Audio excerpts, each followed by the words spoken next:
এই ম্যাথটা ৩৯তম বিসিএস বা বিভিন্ন সরকারি চাকরির ক্ষেত্রে এসেছিল। ম্যাথটাতে বলা হয়েছে যে ১২৫ into root over 5 to the power x equal 1 হলে এক্স এর মান কত হবে। সো এটাকে কীভাবে বের করা যায় আজকে আমরা সেই নিয়মটাই দেখব। দেখো এখানে প্রথমে আমরা যদি অঙ্কটাকে তুলি এভাবে যে ১২৫ root over 5 to the power x equal 1, এখান থেকে আমাদেরকে এক্স এর মান বের করতে হবে। তাহলে দেখো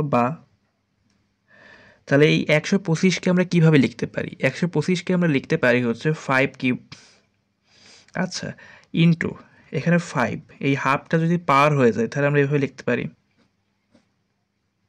2x ইকুয়াল 1, আচ্ছা, তাহলে 5 কিউব ইন্টু 5, এই পাওয়ার কি হয়ে যাবে? গুণ হয়ে যাবে, 2x 2 ইকুয়াল 1, তাহলে তাহলে 5 কিউব ইন্টু এই 2 আর এই 2 কাটা, তাহলে কি থাকে?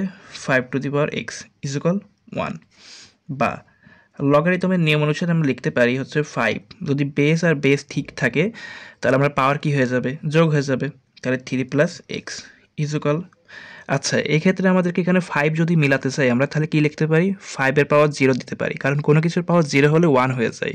তাহলে এ পাশে যেহেতু 5 আছে তাই আমরা এখানে 5 লিখলাম, এ পাশে যদি 10 থাকতো তাহলে আমরা এখানে 10 লিখতাম। ওকে, আচ্ছা, তাহলে এই 5 আর 5 বাদ হয়ে যাবে, তাহলে কি হচ্ছে দেখো, 3 প্লাস এক্স ইকুয়াল 0, তাহলে তাহলে বা তাহলে বা এক্স ইকুয়াল -3, তাহলে এই যে এটার অ্যান্সার হচ্ছে এটা।